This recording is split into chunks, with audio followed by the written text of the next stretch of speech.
When a popular television show becomes grist for spin-offs, showrunners and their writers are immediately faced with the challenge of expanding a beloved universe in a manner that caters to new viewers without ticking off fans of the existing series. This wasn't always a tricky proposition. When Norman Lear began spinning off shows from All in the Family in the 1970s, the first being Maude, viewers weren't wildly concerned with canon. Additionally, the characters who anchored the new shows were far enough removed from the bunkers that the writers didn't have to worry about mucking up backstories. As long as the laughs were big and plentiful, their audience would forgive just about anything. Television in 2025 is much different.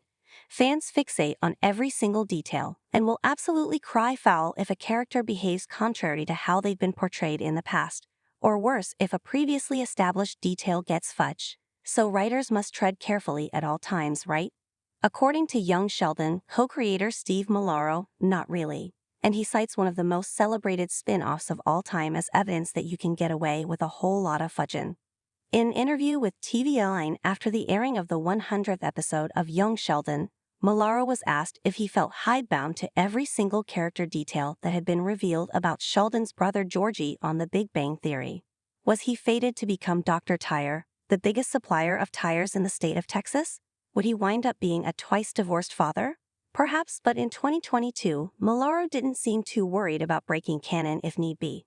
After all, the Cheers verse got away with it, per Malaro. We don't have a precise roadmap in front of us, and to some extent, we don't feel handcuffed to things that were said on Big Bang. I mean, there are some things that we will honor, but we also have to do what's best for this series. If anybody points to something that doesn't align perfectly with Big Bang, I'm happy to point out that on Cheers, Frasier was an only child, and it all worked out once Niles suddenly appeared.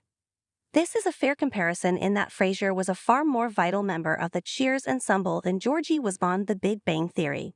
As someone who watched just about every episode of Cheers during its initial run on NBC, I was vaguely aware of Frasier's past but not so invested in it that I freaked out when they introduced Niles. Obviously, those who were miffed quickly got over it because Frasier ran just as long as Cheers and earned a revival in 2023, which is currently in limbo after getting canceled by Paramount+.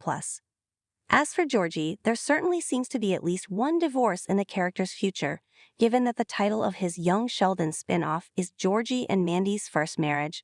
Will Malaro will make that a twofer? We'll have to wait and see. Just don't expect George Hooper Sr. to rise from the grave anytime soon.